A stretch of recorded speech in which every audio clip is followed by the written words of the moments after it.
Bonjour, nous allons donc démarrer ce webinaire de présentation de la destination 6 du programme de travail santé 2021-2022 dans le domaine de la santé.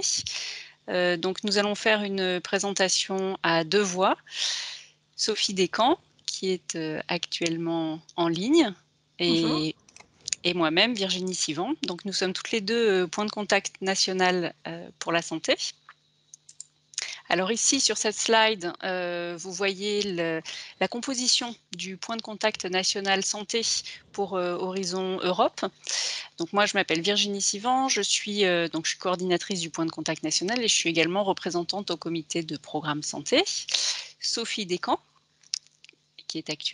qui va faire également la présentation. Et puis deux autres personnes, Vania Rosas et Catherine Tostin, font également partie du point de contact national. Alors pour nous contacter, vous avez l'adresse générique qui est inscrite sur la slide, à laquelle vous pouvez poser toutes les questions qui concernent le programme santé. Et puis vous pouvez également nous joindre via le site Horizon Europe à cette adresse-là. Et puis, n'oubliez pas, donc là vous avez le lien vers le site Horizon Europe du ministère de la Recherche, sur lequel vous retrouvez toutes les informations à la fois sur l'ensemble du programme Horizon Europe et toutes les informations sur le programme santé.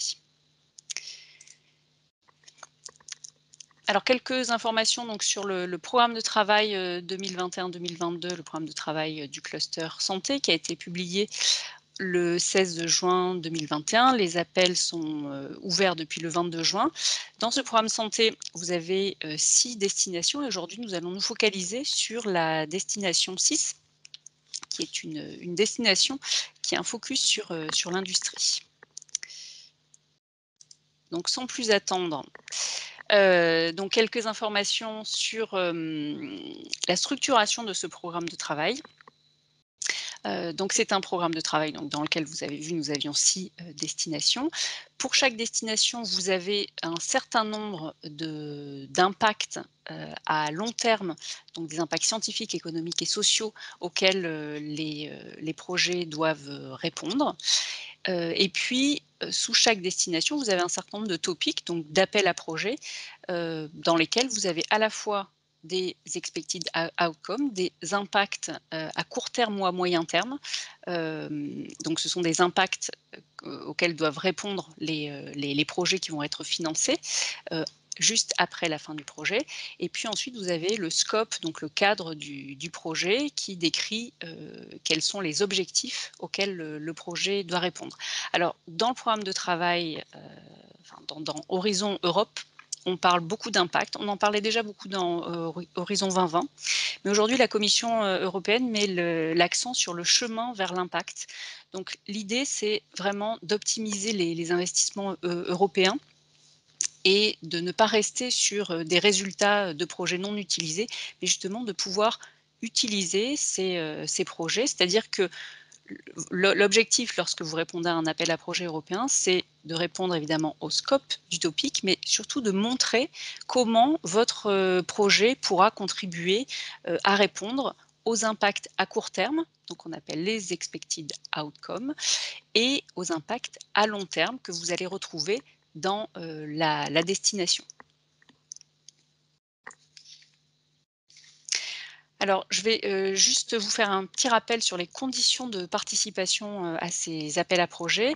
Donc, vous voyez qu'il y a différents types d'actions qui sont financées dans le cadre de ce programme de travail.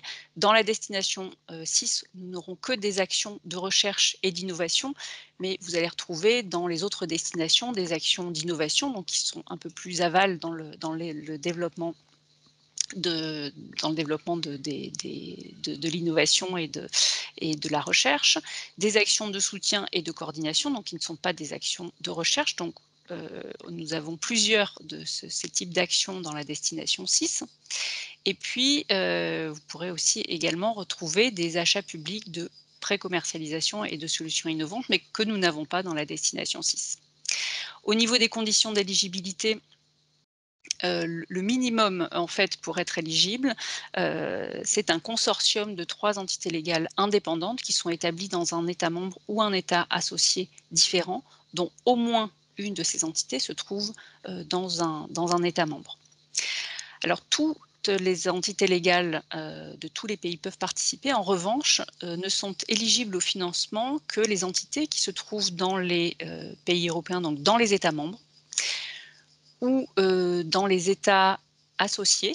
Alors aujourd'hui, on est dans une situation un peu particulière parce que les conditions, les pays sont en train de signer leurs accords d'association, donc nous n'avons pas une liste encore exhaustive de tous les pays qui seront associés. D'autres pays sont éligibles au financement, sont les pays à revenus faibles ou intermédiaires, donc vous avez la liste sur cette slide. Et puis, il y a également tous les pays qui sont spécifiés dans les appels à projets comme étant éligibles, mais nous n'en avons pas dans la destination 6. Et important à noter, les USA, tous les partenaires américains sont également éligibles dans le cadre du programme santé, spécifiquement dans le cadre d'un accord de réciprocité avec le NIH. Au niveau des taux de financement, eh bien les projets RIA, IA et CSA sont remboursés à 100% des coûts directs. Sauf donc dans le cas des actions d'innovation où les entreprises ne sont financées qu'à 70%. Donc nous allons rentrer maintenant dans le vif du sujet, dans la destination 6 qui est la destination dont on va parler aujourd'hui.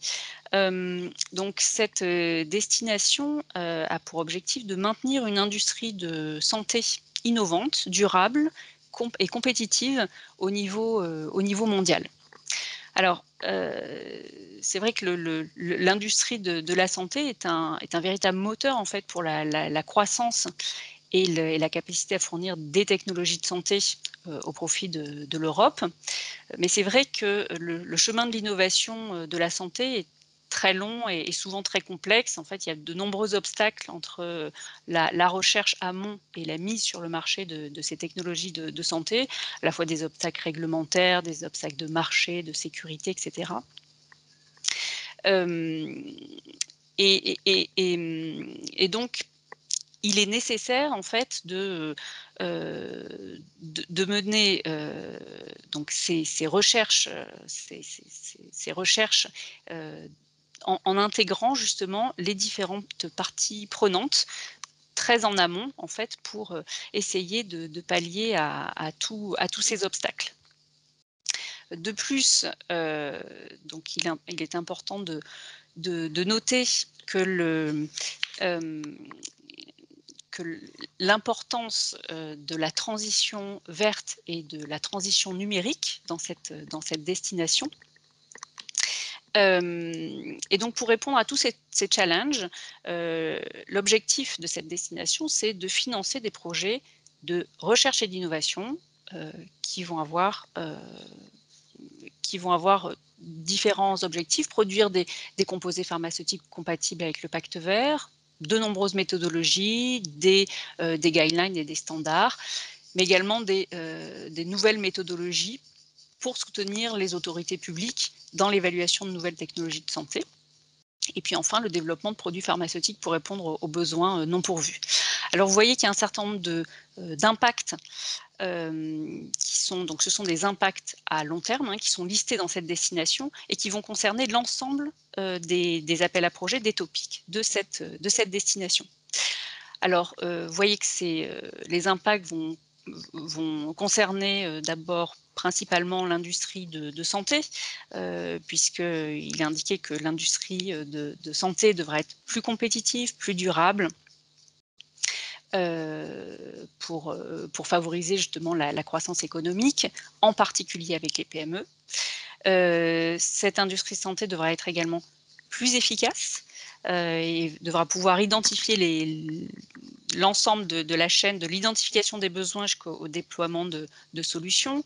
Mais elle va concerner également, ces impacts vont concerner également les patients et les citoyens qui vont pouvoir bénéficier des standards européens, les citoyens, les systèmes de santé qui vont pouvoir bénéficier de ces technologies et de ces services innovants. Et enfin, l'objectif, c'est évidemment que l'Europe se dote d'une capacité de production importante, notamment pour les vaccins.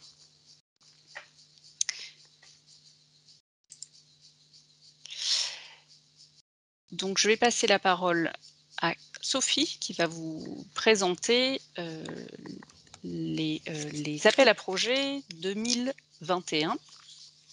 Donc Sophie, je te laisse la parole. Bonjour, merci Virginie. Donc je vais vous parler d'abord du premier appel qui est une RIA, donc le Green Pharmaceutical 2021 IND 0701. Si tu peux passer la slide. Merci. Donc l'objectif de ce projet est de promouvoir le développement de produits pharmaceutiques qui soient intrinsèquement moins dangereux pour l'environnement et également de promouvoir une innovation dite verte dans la fabrication des produits pharmaceutiques. Donc il y a deux objectifs bien distincts dans cet appel à projet. Donc la date limite sera le 21 septembre 2021 avec un budget total de 40 millions pour un budget par projet d'environ 8 millions d'euros. Donc les résultats produits par ces projets-là devront contribuer donc, aux outcomes qui sont indiqués ici.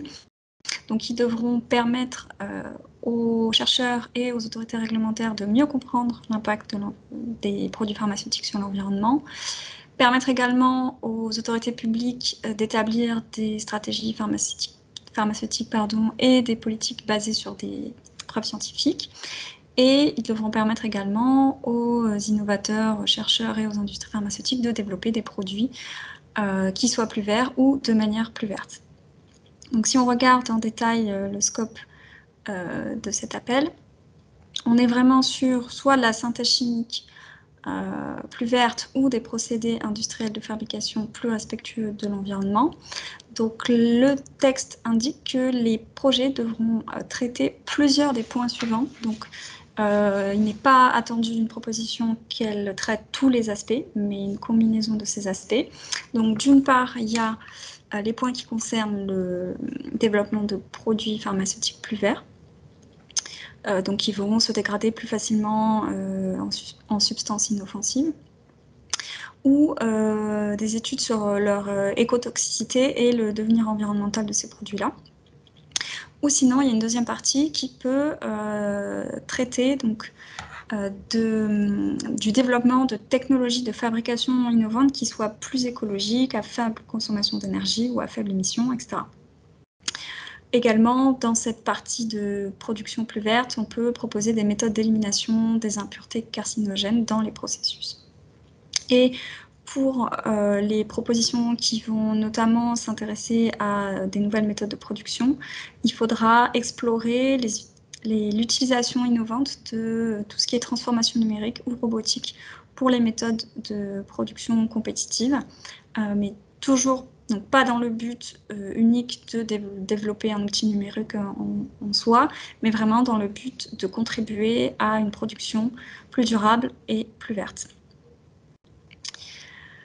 Donc cet appel à projet s'inscrit dans un contexte politique assez bien défini, donc notamment cité dans l'appel à projet l'approche stratégique pour les produits pharmaceutiques à l'environnement et également la stratégie pharmaceutique pour l'Europe. Donc c'est important de prendre connaissance de ces textes-là. Et ensuite, donc, on vous a remis quelques suggestions de textes qui peuvent être intéressants et notamment évidemment le Green Deal européen. Donc cet appel aussi s'inscrit dans cette politique-là. En termes de projets déjà financés, je n'ai pas trouvé de choses similaires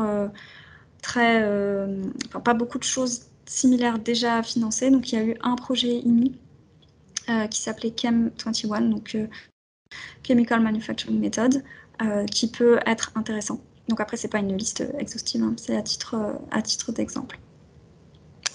Donc en termes de partenaires à inclure, donc lors de sa session d'information, la commission a insisté sur le fait qu'il faut être aussi inclusif que possible et intégrer vraiment toutes les parties prenantes dans votre projet, donc que ce soit les industriels ou PME en fonction, les agences réglementaires, les académiques, les experts de santé publique et santé-environnement, etc. Donc vraiment ne pas hésiter à englober vraiment toutes les parties prenantes qui peuvent être intéressées par le projet que vous développez.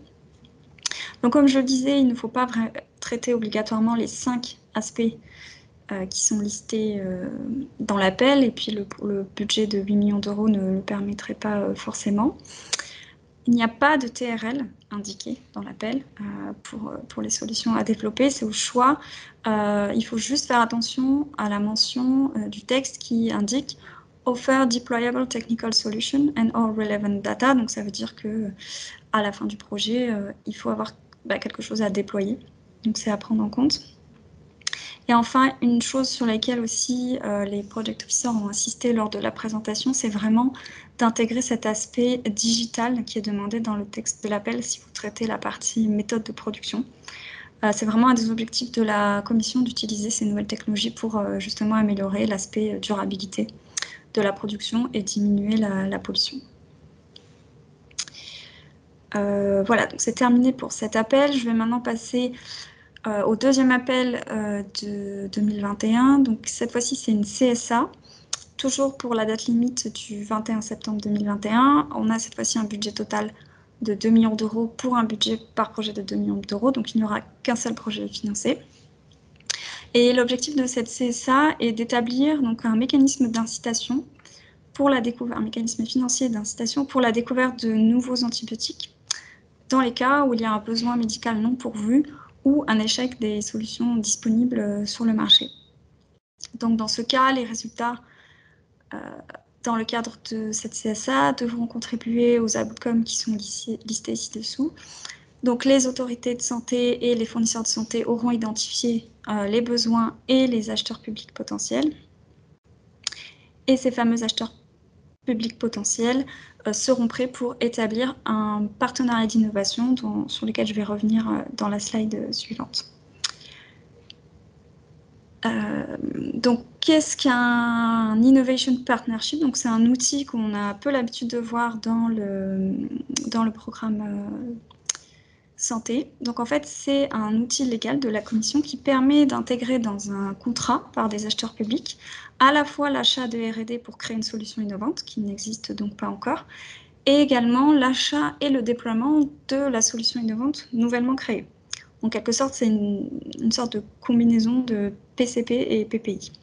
Et donc, ce processus de partenariat d'innovation se déroule en 3 phases.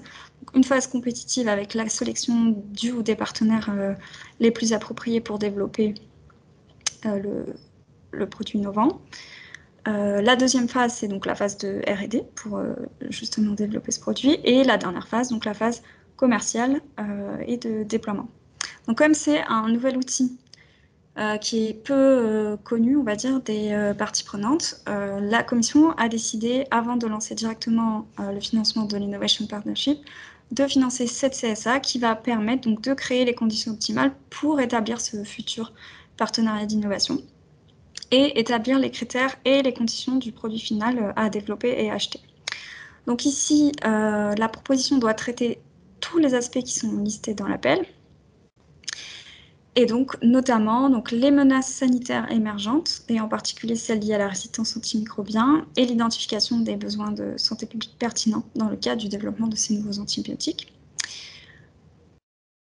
Justement, étudier le design d'une option réaliste pour un mécanisme d'incitation qui va combiner à la fois le soutien de l'Union européenne pour les étapes tardives du développement d'antimicrobiens et un achat par les États membres et les pays associés. Donc, c'est vraiment, la CSA va financer la réflexion sur l'option de ce mécanisme, mais la mise en œuvre de ce mécanisme n'est pas inclue dans la CSA, ce fera l'objet du partenariat d'innovation.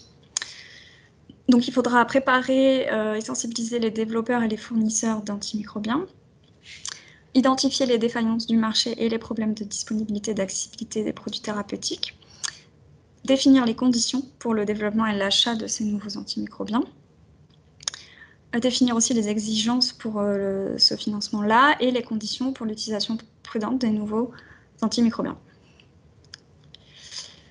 Donc en termes de contexte politique européen, ici on est toujours dans la stratégie pharmaceutique pour l'Europe, et également je vous ai remis le lien vers la définition de l'Innovation Partnership. Et pour les pathogènes à étudier, le topic fait référence à la liste prioritaire des pathogènes qui est établie par l'OMS. Et donc, en document complémentaire, je vous ai remis ici des publications en fait qui reprennent des analyses sur donc en anglais les pool incentives, le mécanisme de financement, qui sont peu développés en Europe mais qui existent déjà aux États-Unis par exemple. Voilà. Bon, en termes de partenaires à inclure, clairement des experts scientifiques du domaine de l'antirésistance, de la résistance aux antibiotiques et évidemment les acheteurs publics potentiels. Donc les membres du consortium qui vont répondre à cette CSA ne doivent pas être obligatoirement les mêmes que ceux qui vont candidater au Future Innovation Partnership. Il n'y a pas de règles à respecter, même si évidemment il est assez probable que la majorité des acteurs seront les mêmes, mais il n'y a pas de prescription. Si vous participez à la CSA, par exemple en tant qu'expert du domaine, vous n'êtes pas obligé de participer à l'Innovation Partnership et vous pourrez candidater à l'Innovation Partnership si pertinent, même si vous n'avez pas participé à la CSA. Et donc, à repréciser que le développement de nouveaux antimicrobiens n'est pas dans le scope de cette CSA, ça fera l'objet du partenariat d'innovation. Ici, on est vraiment sur une CSA préparatoire. Voilà, et je laisse la parole à Virginie.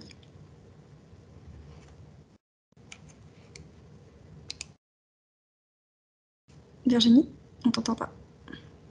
Voilà, c'est mieux. Donc, on va maintenant enchaîner avec une deuxième CSA donc dans ce programme de travail 2021.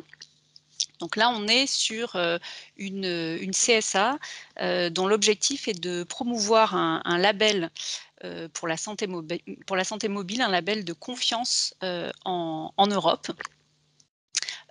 En créant un écosystème numérique autour de ce label de confiance pour soutenir l'intégration et l'utilisation des applications de santé et de bien-être dans les systèmes de soins et de santé. Alors, cette CSA a un budget de 2 millions d'euros et donc il y aura uniquement un projet qui sera financé. Donc la deadline est le 21 septembre 2021. Donc pour vous donner quelques éléments de contexte en fait de cette CSA, c'est vrai que l'Europe a connu une croissance très importante en fait du marché des applications de santé et bien-être, mais en même temps, la qualité et la fiabilité de ces applications suscitent pas mal d'inquiétudes. Par exemple, il y a beaucoup d'applications de santé et de bien-être qui sont publiées en fait sans qu'il y ait de preuves cliniques pour étayer les avantages qu'elles peuvent apporter. Donc aujourd'hui, il y a un organisme de standardisation qui s'appelle le CEN qui a élaboré une nouvelle spécification technique relative à ce label qu'on appelle la qualité et la fiabilité des applications de santé et de bien-être. Et donc l'objectif de cet appel à projet, c'est vraiment de faire en sorte de contribuer à l'adoption de ces standards. Alors, le projet en fait devra contribuer à un certain nombre d'impacts à court ou moyen terme. Tout d'abord, les fournisseurs européens de technologies et de services de santé devront bénéficier de conditions de meilleures conditions sur le marché pour la santé mobile. Les systèmes de soins et les autorités de santé seront en mesure d'intégrer plus rapidement ces solutions de santé en ligne grâce à ce label. Des impacts également sur les citoyens, les patients et les professionnels de santé. Je crois qu'il y a quelqu'un qui s'est connecté et qui a son micro ouvert. Voilà, merci. Donc les citoyens, les patients et les professionnels de santé utiliseront davantage les solutions de santé mobile fiables. Et puis les acteurs européens de la santé mobile vont s'appuyer sur un écosystème numérique autour de ce label de confiance. Et enfin, donc, les systèmes de santé et les citoyens bénéficieront d'une offre et de l'utilisation d'innovations en matière de santé. Alors, le projet devra répondre à un certain nombre, à tous les éléments en fait à tous les points du scope qui sont listés dans cet appel à projet. Donc d'une part, le projet devra contribuer à instaurer un dialogue structuré sur l'adoption des spécifications techniques entre les différents acteurs. Le projet devra également co-créer et développer et mettre en œuvre un plan d'action sur la promotion de ce label de santé mobile dans les systèmes de soins de santé. Également mettre en œuvre des actions concrètes sur l'intégration et l'utilisation des applications de santé et de bien-être sécurisées et qualitatives qui utilisent ce nouveau label. Le projet devra également veiller à ce que les applications de santé et de bien-être promues soient sans parti pris et répondent de manière adéquate aux besoins des différents groupes sociaux. Et puis enfin, ce projet devra également soutenir et mettre en place une stratégie de diffusion inclusive pour promouvoir l'utilisation du label de qualité des applications de santé, comme ce qui a été fait par exemple au niveau nutritionnel, au niveau européen, le label Nutri-Score. Donc vraiment, l'objectif, c'est d'avoir un label de ce type pour la santé mobile.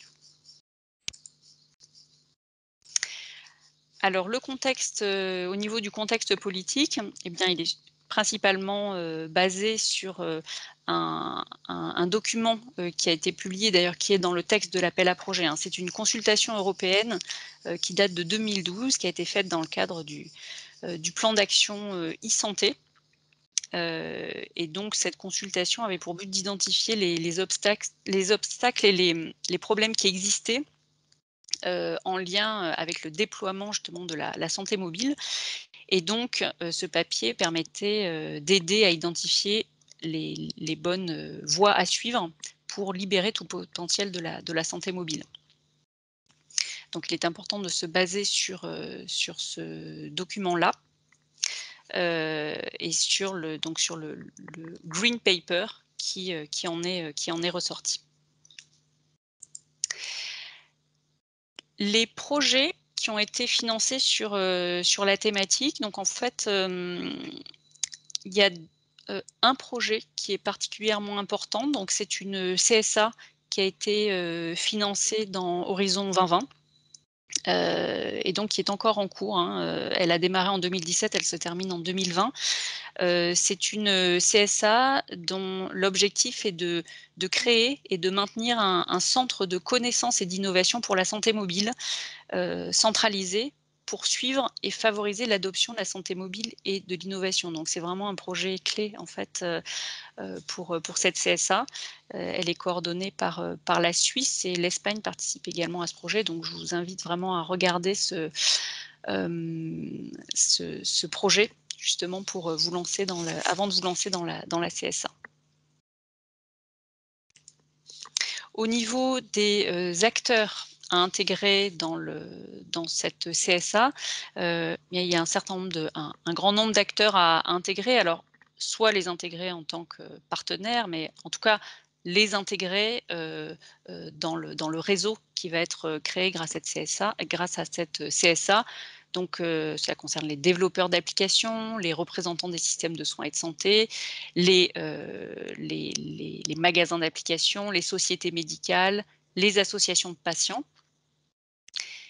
tous les utilisateurs. Donc, quand on parle d'utilisateurs, on pense aux citoyens, aux patients, mais aussi aux professionnels de santé. Évidemment, les organismes de certification, et la commission insiste vraiment sur cette approche qui doit être centrée sur les personnes. Donc ça, c'est vraiment un point important. Voilà, donc là, on en a terminé avec les appels à projets de 2021. Donc maintenant, on va passer aux appels à projets de 2022. Donc vous voyez qu'en 2022, nous aurons 3 actions de recherche et d'innovation et 2 actions de support et de coordination. Donc Sophie, je te laisse la parole pour le premier appel à projet. Donc le premier appel à projet de 2022 s'intéresse donc à la cybersécurité des dispositifs médicaux connectés. Donc la date limite sera le 21 avril 2022 avec un budget total de 20 millions d'euros pour un budget par projet de 6 millions. Est-ce que je peux avoir la slide suivante ? Merci. Donc voilà, l'idée c'est de renforcer la cybersécurité de ces dispositifs médicaux connectés tout en maintenant leur performance et en préservant la sécurité et la confidentialité des données qu'ils utilisent. Slide suivante. Donc les propositions devront porter sur plusieurs ou tous les points qui sont décrits dans l'appel. Donc ça veut dire que c'est au choix et que dans l'enveloppe budgétaire proposée, la commission pense possible de pouvoir indiquer, traiter tous les points. Donc il faudra réaliser un examen systématique des normes, des directives, des best practices qui existent déjà, qui sont actuellement appliquées à la cybersécurité des dispositifs médicaux connectés, pour justement identifier et préciser les lacunes. Proposer des schémas d'analyse risque-bénéfice pour la cybersécurité de ces dispositifs médicaux. Explorer, développer et valider des nouvelles méthodologies ou des boîtes à outils pour assurer cette sécurité-là dès la conception du dispositif médical en question. Et dans le cadre du projet, identifier des études de cas qui soient représentatives pour évaluer l'applicabilité des orientations qui existent déjà, puisqu'il y a un document qui s'appelle MDCG 2019-16, donc sur des directives pour la cybersécurité des dispositifs médicaux. Et donc, les résultats de ce projet-là devront permettre de formuler des recommandations pour mieux prendre en compte les spécificités de ces dispositifs et mieux évaluer l'applicabilité de cette directive actuelle et adapter donc les recommandations. Slide suivante. Donc en termes de contexte politique européen, on est sur la réglementation des dispositifs médicaux et des outils de diagnostic de dispositifs médicaux de diagnostic in vitro, donc IVD, donc qui encadre vraiment toutes les directives sur ces dispositifs médicaux en question, et donc cette fameuse Guidance on Cybersecurity for Medical Devices. Donc j'ai ajouté ici le document complémentaire d'une publication en fait sur la conformité de la cybersécurité des dispositifs médicaux en Europe. Et si on regarde un peu les projets qui ont déjà été financés dans cette thématique, il y a pas mal de choses en fait qui sont de près ou de loin directement liées. Et il y a notamment un projet qui s'appelle AIR, donc New Cyber Security System to Protect Medical Devices, qui est un projet à coordination française, donc par l'IMT. Donc c'est un projet qui est directement lié en termes de thématique à celui-ci, donc je pense que ça peut être très important d'aller voir ce qu'ils ont fait, quels sont les partenaires. Et sinon, dans le domaine de la cybersécurité en général, il y a eu plusieurs appels qui ont été financés, plusieurs projets qui ont été financés dans le cadre d'appels en 2018, donc qui notamment s'intéressaient à la cybersécurité, au risque d'attaque dans les hôpitaux. Et également une CSA pour justement former les gens et développer des schémas de formation pour assurer la cybersécurité dans les hôpitaux. Donc ça peut aussi être intéressant d'aller voir ce qui a déjà été fait sur ces initiatives-là. Et il y a également en 2020, donc là c'est beaucoup plus récent, une CSA, donc une action de coordination, qui a été financée pour développer des approches méthodologiques pour améliorer l'évaluation clinique des dispositifs médicaux à haut risque. Donc, c'est pas exactement la même chose, mais ça peut quand même être assez intéressant de recouper avec ce qui est fait dans cette CSA dans le cadre de cet appel à projet. Donc, encore une fois, ce n'est pas une liste exhaustive, mais ce sont des projets financés assez importants à aller voir. Donc, en termes de partenaires à inclure, rien d'exceptionnel à souligner, si ce n'est qu'il faudra impliquer évidemment des spécialistes de la réglementation, des spécialistes de la cybersécurité évidemment, et impliquer les développeurs des dispositifs médicaux le plus tôt possible, puisqu'il y a cette notamment précision de pouvoir, grâce à des méthodologies, des outils, assurer la cybersécurité dès la conception du dispositif médical et pas a posteriori. Voilà pour cet appel. Le deuxième appel RIA en 2022, c'est un appel qui concerne les datas. Donc, on est toujours sur une date limite au 21 avril 2022 avec un budget par projet ici de 7 millions d'euros pour une enveloppe totale de 30 millions.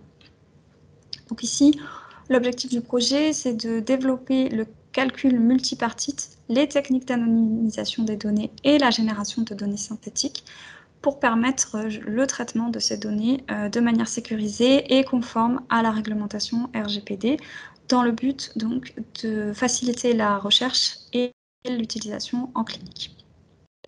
Donc je vais passer les expected outcomes parce qu'ils sont repris plus ou moins dans le scope.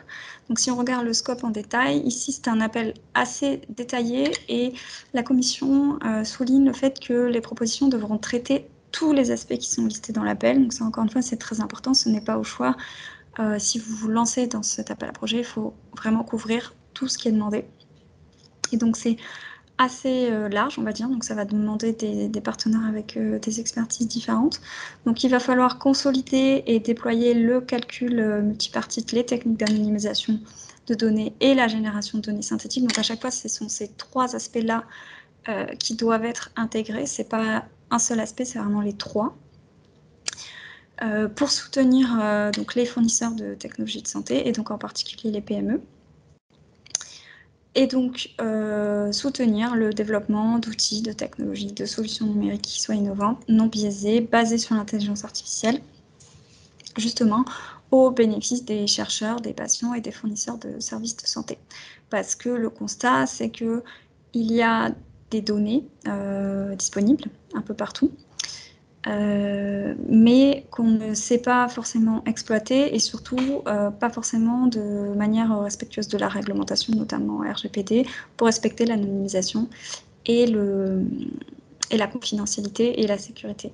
Donc vraiment, il faut ici développer des outils qui vont permettre en fait, aux chercheurs et aux cliniciens d'accéder à ces données et de les utiliser pour en sortir des résultats intéressants, que ce soit pour la recherche ou pour la clinique.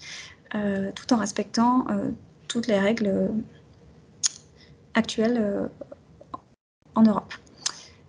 Donc ensuite, il faudra faire progresser l'état de l'art des techniques de désidentification, explorer, développer davantage les techniques de création de données synthétiques, élargir la base pour la recherche et innovation sur les données de santé qui soit conforme à la réglementation, encore une fois, et puis assurer une adoption large et une mise à l'échelle des méthodologies qui soient développées.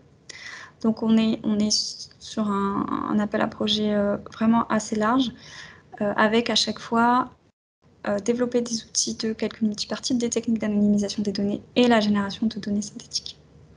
Donc il n'y a pas de contexte politique européen spécifiquement cité dans l'appel, mais il y a évidemment pas mal de choses qui existent déjà, donc notamment la réglementation sur la protection des données, donc RGPD ou GDPR en anglais.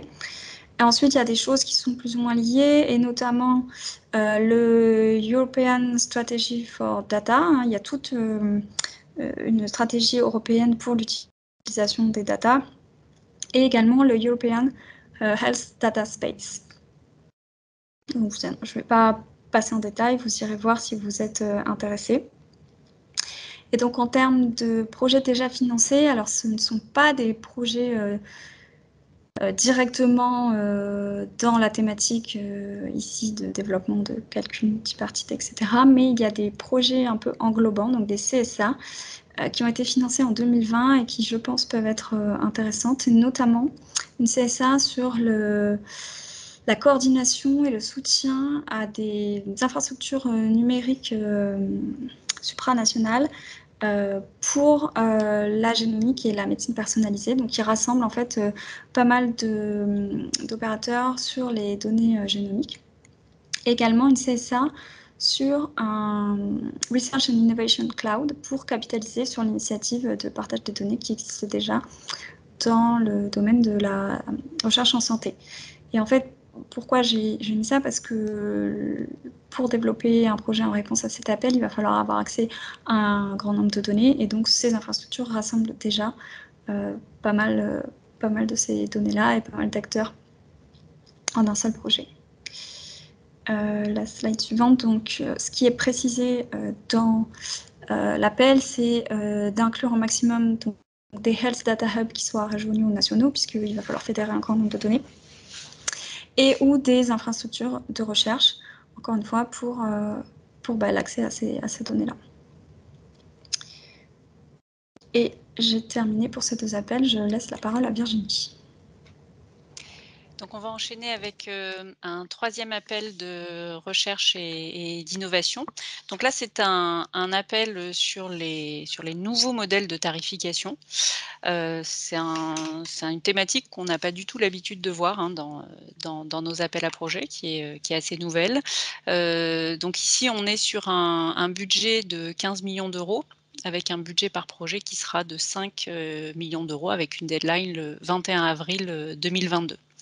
Alors l'objectif de cet appel, c'est de proposer de nouveaux modèles de tarification et de remboursement qui sont basés sur la valeur et non pas sur le coût, qui peuvent contribuer à garantir un accès équitable à des technologies de santé efficaces, efficientes, abordables, durables. Donc ça inclut aussi les médicaments, tout en soutenant l'innovation et la compétitivité industrielle. Alors vous voyez que, il y a un certain nombre d'impacts à court terme, qui sont demandés en fait, auxquels, le projet devra contribuer. Donc il y a des impacts qui vont concerner, les autorités de santé et les assureurs qui pourront adopter ces nouveaux modèles de paiement. Des impacts qui impliquent également les industries de santé qui pourront, mieux anticiper les conditions de commercialisation des technologies de santé innovantes grâce à ces nouveaux modèles de tarification. Nous avons aussi des impacts qui concernent les patients et les prestataires de soins de santé qui auront un accès plus rapide aux technologies de santé, et enfin, les autorités de santé qui pourront disposer de soins de santé, de technologies de santé innovantes qui seront abordables à court et à long terme.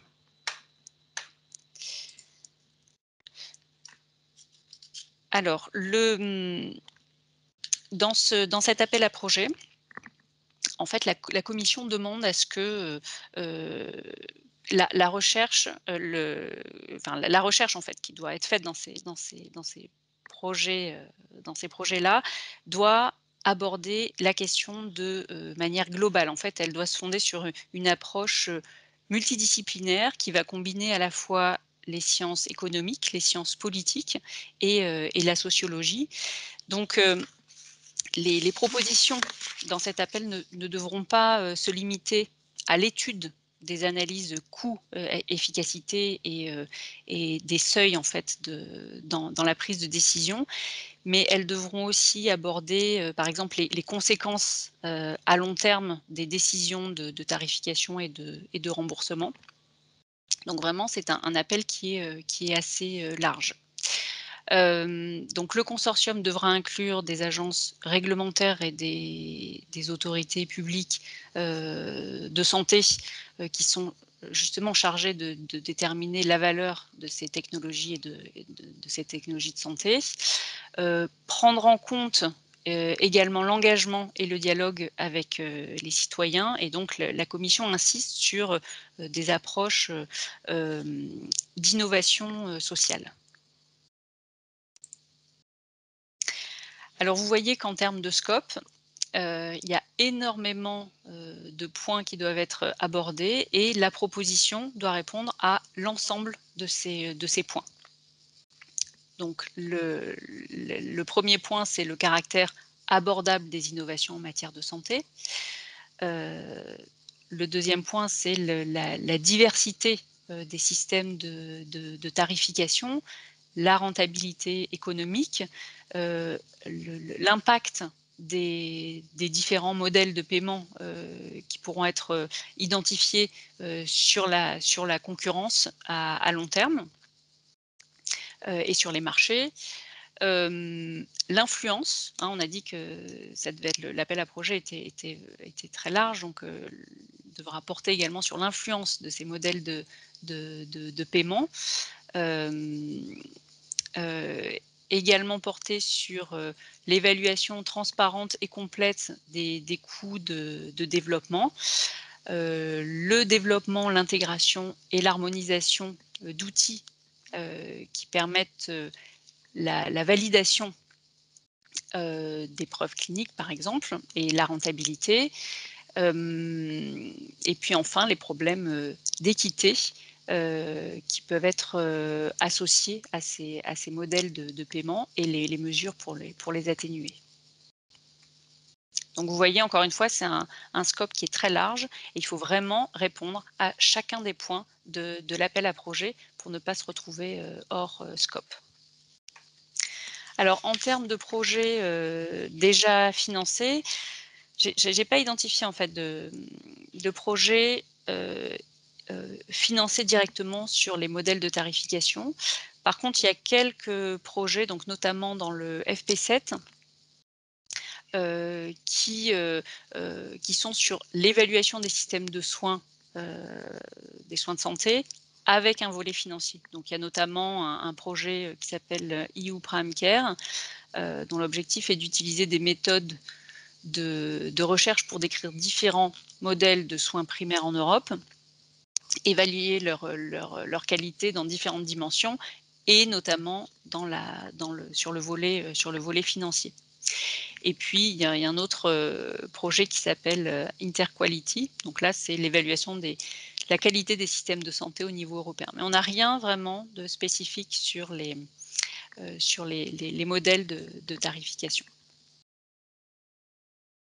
Les partenaires à inclure dans cet appel à projet sont évidemment les agences réglementaires et les autorités publiques, hein, qui sont chargées justement de déterminer les tarifs des produits de santé, la valeur de ces technologies de santé. Et la commission insiste vraiment sur le fait qu'il faut avoir une approche très multidisciplinaire. Donc encore une fois, on est vraiment, je l'ai déjà dit, mais c'est important de le répéter, donc il faut vraiment inclure des acteurs qui sont issus des sciences économiques, sciences politiques et de la sociologie, et ne pas oublier d'inclure aussi, donc pour la partie sociale, donc les citoyens également dans cet appel à projet. Voilà, donc là on en a fini pour cet appel à projet. On passe maintenant à une CSA. Donc c'est une CSA qui a pour objectif la création d'un hub européen d'innovation en matière de santé intelligente. Donc c'est une CSA dont le budget total est de 2 millions d'euros. Donc il y aura une seule CSA qui sera financée sur cet appel à projet. Donc on voit que là, il y a un lien avec la précédente CSA dont je vous ai parlé tout à l'heure sur le label de confiance en santé mobile, hein. Alors, si on regarde un peu le contexte de cet appel à projet, on se rend compte, donc la Commission européenne a soutenu l'innovation de nombreux outils numériques pour améliorer et personnaliser les traitements, permettre aux patients de s'autocontrôler, donc tout ça au niveau européen. Mais par contre, tout ce qui est adoption et déploiement des solutions de santé numériques au niveau pratique, à la fois, dans les systèmes de santé publique et par les acteurs privés, reste difficile, compliqué. Donc vraiment, l'objectif ici, c'est, de créer, ce, mmh, ce hub, ce réseau en fait opérationnel, qui va permettre d'évaluation et de promouvoir les initiatives de santé intelligente. Donc je vais passer les expected outcomes, les impacts à court terme que vous pourrez, avoir sur les slides. Oui, ce qui est important en fait, c'est le contexte politique européen parce qu'en fait, cet appel à projet, il est issu, d'une recommandation qui a été faite dans le cadre du rapport du Forum stratégique pour les projets importants, d'intérêt européen commun, qui a, identifié la nécessité de mettre en place une action de coordination et de soutien justement pour répondre à cette problématique. Donc l'objectif étant de créer ce réseau opérationnel, pan-européen, ce hub, européen qui va pouvoir évaluer et promouvoir les initiatives de santé intelligente, également encourager la demande et l'adoption de produits et de services de santé intelligente et de soutenir le développement de produits et de services de santé intelligente. Donc ici, vous avez la liste de tous les points auxquels le projet devra répondre. Il n'est pas nécessaire, que le projet réponde à l'ensemble de ces points, mais par contre, le projet devra, répondre à une combinaison de plusieurs, de ces de ces objectifs. Donc le premier objectif, c'est de promouvoir le transfert et l'échange de connaissances et de bonnes pratiques entre les différents acteurs. Donc en termes d'acteurs, on parle des PME, on parle des entreprises de moyenne taille, les accélérateurs, les incubateurs, les organismes de recherche, les centres d'innovation, numérique, les EDIH, les sites de référence européens, de du partenariat, d'innovation, Active Healthy Aging, mais également la KIC Santé. Le deuxième objectif est de promouvoir l'évolution des solutions d'innovation numérique en organisant le marché et en organisant des événements de présentation. Intégrer les référentiels existants dans un référentiel européen durable, renforcer l'écosystème européen de la santé numérique, et puis également faire en sorte que les solutions numériques qui feront partie de ce hub européen correspondent aux besoins de tous les citoyens et de tous les patients. Donc les partenaires à inclure dans cet appel à projet, eh bien, on vient de les citer, hein. C'est vraiment important de faire participer les centres de référence dont je viens de vous parler, hein, les centres de référence du partenariat d'innovation. En fait, ce sont des centres de référence qui permettent le transfert et le déploiement de solutions innovantes pour les solutions, pour les personnes âgées. Intégrer également le hub, e-santé, le hub de santé mobile également. Ce sont des hubs qui ont récemment été créés et puis intégrer, également l'EIT Health, donc la KIC, donc c'est une structure, européenne, une communauté de santé, qui a été créée, également dans Horizon, 2020. Et ce qui est également important et précisé par la commission, c'est qu'il y a une nécessité d'avoir une approche centrée sur les personnes, donc impliquer également les citoyens et les patients. Voilà, donc là, on en a fini avec cette CSA. On passe maintenant à la dernière CSA. Donc il s'agit d'une CSA sur l'interopérabilité des données. Donc une CSA dont le budget est de 2 millions d'euros. Donc il y aura une seule CSA qui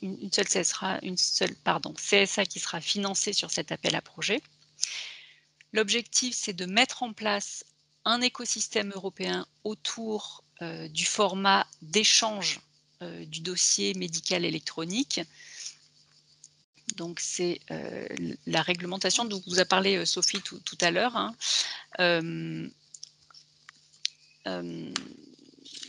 Donc, en fait, ce qui est important de noter sur cet appel à projet, c'est que l'interopérabilité du dossier médical électronique est absolument essentielle pour l'échange et la portabilité des données de santé, pour améliorer les résultats de santé et les traitements. Et en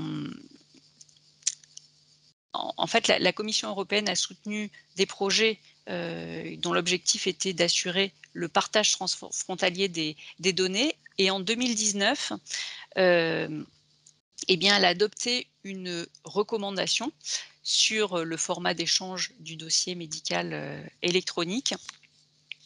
Et aujourd'hui, il est nécessaire de continuer à soutenir justement